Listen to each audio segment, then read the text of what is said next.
Hey everybody, it's Master Gallengeist here, bringing you my review for Blood Hunt Issue 4. Ooh, that is a really nice looking cover there, showcasing Blade and his blood coven, and we see that Scarlet Witch and Thor are still in pretty dire straits, and they do kind of take a nice good focus here, but we do see ourselves getting set up for the end game since this is 4 of 5, so let's dig into this thing. So we start off with a really nice shot of the Temple of the First Blaspheme in New York City, and that's just gnarly. It's really hard to be able to showcase like dark kind of stuff with art that if you don't do it correctly, it looks muddy and washed out, but even though I've got, like, my lights doing some weird shit, this is just really nice, where you get the dark, you get the red, you get the yellow as well with all the kind of flames, and then the kind of purplishness there. It's like, ah, shit, this is not good. It would appear that things are going very badly indeed. The Avengers broken, the Sorcerer Supreme in apparition, and New York City with an ancient Atlantean temple as a new part of the skyline. But I suppose things must be going very badly. If you've come to me hat in hand for aid, as we see that Strange and Clea are going to Doomstat Latveria. Would that be a correct assessment of the situation, Stephen? You can tell me, you know, doctor to doctor. It's just like, god damn it. And I just love the shot there. It just really shows him being like, yeah, what of it? I'm Dr. Doom, sitting in my chair. It's like, god damn it, you have to be so fucking smug about it. And this is important because we then start getting into what's going on with Blade here. So, the Temple of the First Blasphemy. Finally. Do you have any idea how long it's been since I've walked these stones, T'Challa? When we first built it, you should have seen it. You're not Blade, are you? No. I'm something much greater. And I really kind of like that shot there of Blade's eye just being nuts and us getting confirmation that, no, this is not Blade. And I'll become greater still, Black Panther. This has always been the plan. This has always been the plan. Do you see? This has always been the work. As we see them going through the temple, and I like when they're able to showcase the progression like that as they're moving through, because this could, if done not right and horribly, could be boring. But I like seeing them go up, shift through their stuff, seeing them carry Wanda and Thor thousands upon thousands of years ago. What was begun with a crime against the universe will see completion here and now. When I was born for the second time in a stone sarcophagus drowned in blood. What are you? And we get this really cool shot here. And I even had to look this up. I was like, ooh, this is interesting. The first Black Panther. The first vampire. My nomad spirit clothed in my faded vessel, the Daywalker skin. I am Varney. And it's like, okay, because normally you...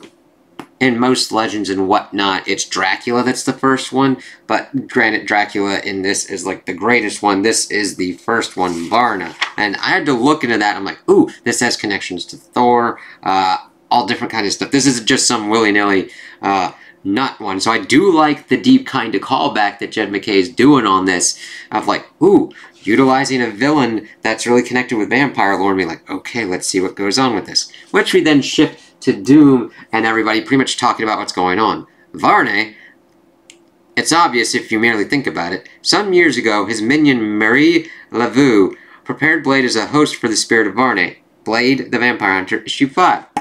Thank you for that. I knew stuff was going on there, and I like the linking. Apparently, the Daywalker's unique constitution made him the ideal vessel. That attempt failed, but it would appear that a second did not. It's like, yeah, and Doom looking off like that, talking about it. It's like, her. And yet your borders are free of vampires, Doom. Of course I have taken precautions to protect my people. Now what can I help you with, Stephen? It's like, alright. Then we get to them kind of going for it. And I kind of like the 3 here, and then going down to the bottom there. The skies, Victor. We must have the sun again if we hope for victory. I am asking for your aid with the Dark Force. Ah, the Dark Force. I have precautions for that as well, of course. It was only a matter of time, after all. People have trifled with the Dark Force dimension for far too long and far too lightly for something like this to be even remotely a surprise. I'm like, damn it, Doom, you gotta be such a dick about it. But it's like, of course, I have a precaution for it. It's like, alright, If it be magic, then let us put it into motion. Time is of the essence. What do we require, Doom? A great assemblage of mages to begin with, Clea Strange. A grand array of magical creatures brought together as one.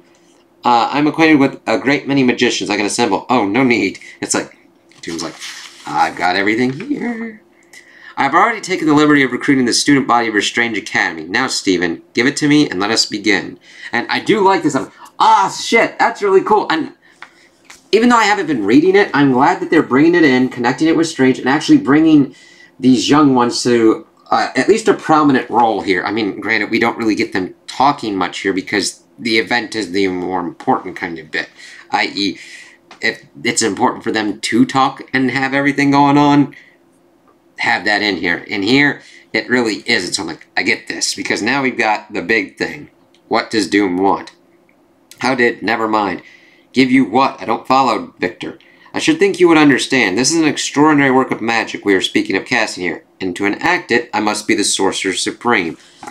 It's like, shit. And of course, he's got all the cards. I mean, granted, Stephen could confer the title to Clea, as she has been the Sorcerer Supreme before of Earth and the Dark Dimension, but Doom's got him over a barrel here, and what are going to be the repercussions of that? That's... Making Doom Sorcerer Supreme is not a good idea. I mean, granted, if your back's against the wall and you have to do it, you have to do it. But we've seen a lot of different kind of things where Doom is the Sorcerer Supreme, and that's like one step on many kind of roads of him doing crazy-ass shit. So now we go to Asgard, so it's like, okay, we're getting our peeks into what's going on. And this one was really kind of cool, because I was like, what the fuck's going on here? Look, I'm having a great time, but I gotta ask, don't you hero types ask nicely when you want something, Tigra? Usually. According to the Avengers, Thor's down. Maybe that would get the Aesir on our side, but maybe it wouldn't. What it comes to is this. We can't afford to ask nicely because they might say no. We don't have the time to convince them. It's like, that is a shitty situation, and that's exactly why this kind of tactic makes sense.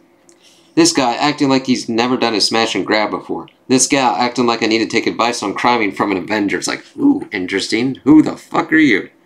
Then we go to this really kind of cool shot. I like the little panel, and then the big panel, and where we're kind of going here. No guards. Weird. Why would there be guards? Who would dare do what we are doing? Yep. Are you sure you know where you're going, Hunter's Moon? All priests are called by their gods, and I am no different. Hello, Father. I've come for you, my loving son. So kind to visit your father, but foolish, I fear. I have no power to lend you in opening my cell, and you have no key for these locks. You are correct, Father. I have no power to open this door. No key. And we see, Purple's like, what the fuck? And then I love that we get the reveal of who they've got. It's like, holy shit! And I really like that a showcase of them there. But I have brought something better. Nice to meet you, pal. They call me the Wrecker. What better tool to open an Asgardian prison than an Asgardian crowbar as he gets to work? It's like, that is definitely interesting. I love the banter here. I was like, we really get some interesting different kind of shake-ups with different kind of interactions with people you normally wouldn't see. Tigra and Hunter's Moon interacting with the Wrecker? That's different. We get back to the temple. I was there in old Atlantis. I was there transcribing the Darkhold, putting its bleak words to paper for the very first time. It was there that I took the first step toward becoming what I will be. And now with the living Darkhold in my possession, with the blood of a god at hand, in my place of power, I can complete the ritual. I don't understand. And I love this because this is a really interesting way to set up a page, because it's very kind of different. Because at first we see, of course, Blade talking with T'Challa over here. But then we get the whole kind of thing of them on the ritual rite. And we see, of course, they're getting the blood. We see these kind of smaller things before we build up to the 3 progression from a close-up blacking out to, zooming out to what's going on. To become a vampire, to create the concept of the vampire, that was only the first step. The vampire was only my pupil form. That's nuts and kind of interesting. I'm like, ooh, okay. So we get Blade drinking the blood. Well, Varney drinking the blood. No, I was destined for something more. I was destined to be the end of all things. I'm like, a vampire being a pupil form to become the end of all things as we get glowing red shit? That ain't good.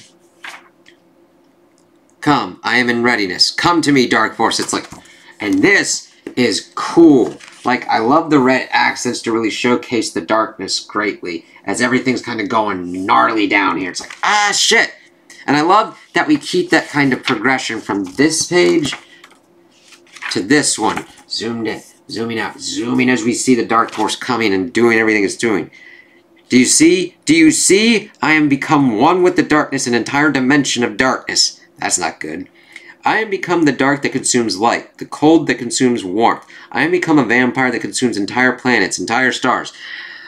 That's not good. And that's kind of a similar concept to Null, which is like, oh shit. I am become the unliving dark force. That's scary. Then what is that? And then we see things kind of changing. And this is another good composition as well, as we get like 2 interesting little panels before we get a bigger kind of shot that's not a complete full page. It can't be, as we see that the moon is now free. And I love the light and then the little darkness and red highlights there. In the darkness, light. That is what I am. That is what I have always been. And in this darkness, no matter where they may find themselves in the world, travelers by night see the face of Khonshu, and they know they are not alone. My dead fists stir from their sleep, leap to battle across the world, hands filled with the silver of my armories. Warriors with no fear, no blood, and no mercy. As I really love seeing all this stuff, as we see like a pyramid opening up over all these different places, and fucking like mummies with silver popping out. It's like, how do you fight vampires? How about a mummy force? That's pretty cool. And then we get this really cool page here, showcasing Moon Knight back in action. Which, I mean, that is fucking amazing art to be able to have Moon Knight and his cape out like that, like a crescent moon. And led by my resurrected son, my Moon Knight. It's like, okay, we'll have to see how that changes things up. The Moon God. No matter, too late to do any good. And then we see T'Challa pulling some blade out and then trying to go stab Varna. Oh, Panther, defiance impossible. Your blood is my own. Tell me how. Do you think Wakanda has never fought vampires? I love this. This is like his thing. Like, that our gods abandon us. The heart-shaped herb. It has been fighting my infection, healing me bit by bit. There you go. And we do see that T'Challa looks a little bit different, a little bit better. Ha! Again, no matter. Far too little and wildly too late. Do you really think to kill me with that little blade? Not really, no. I was just removing it, as we see the lightning. Thor, by connection. So that Thor might join us. Insult and injury I have suffered, and Thor will have recompense.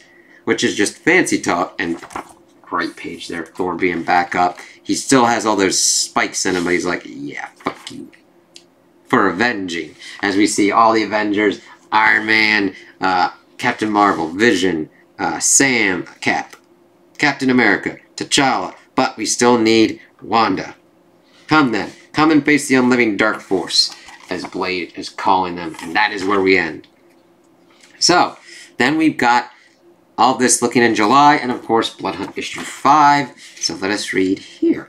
Doctor Strange is presented with a dread bargain for a chance to save the world. Yeah. The Avengers ride into a battle they cannot win. The dead battle the undead across the globe. Will it be enough? Will the world be saved, and how will it be changed? And that looks pretty damn cool there.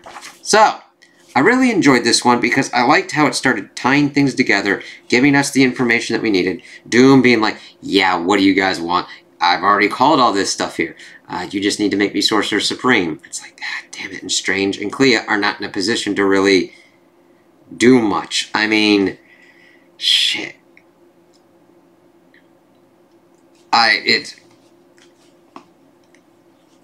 It would be nutty if Victor Strange and having Stephen's body was able to confer the title of Sorcerer Supreme onto, I don't know, Varney, who is now become the unliving Dark Force. That would, you don't want that. So Clea and Strange are just going to have to, like, bear with it because Doom has already created countermeasures against the vampires.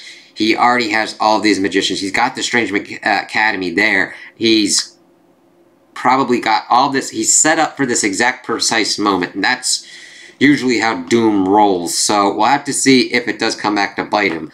I liked learning that Wrecker was the one that Hunter's Moon and Tigra called with, and they just broke Khonshu out, and that's a pretty big thing.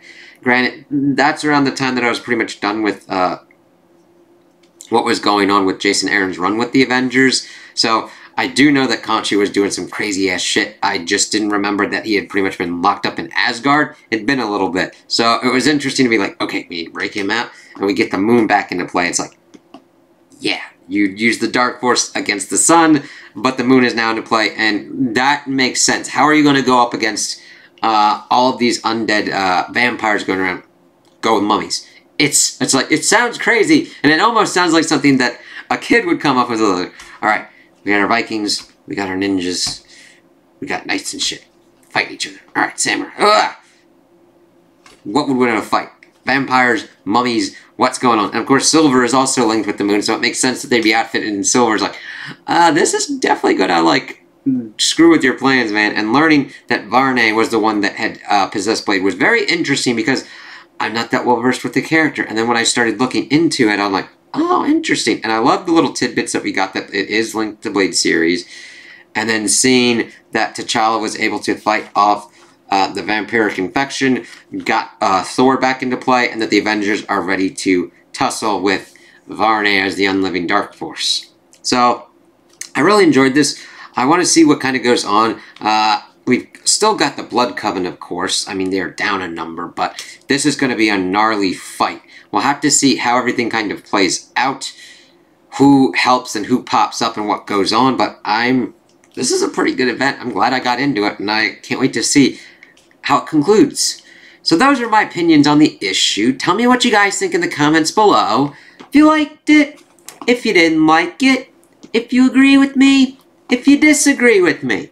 Also, like and subscribe, and I hope you have a good day.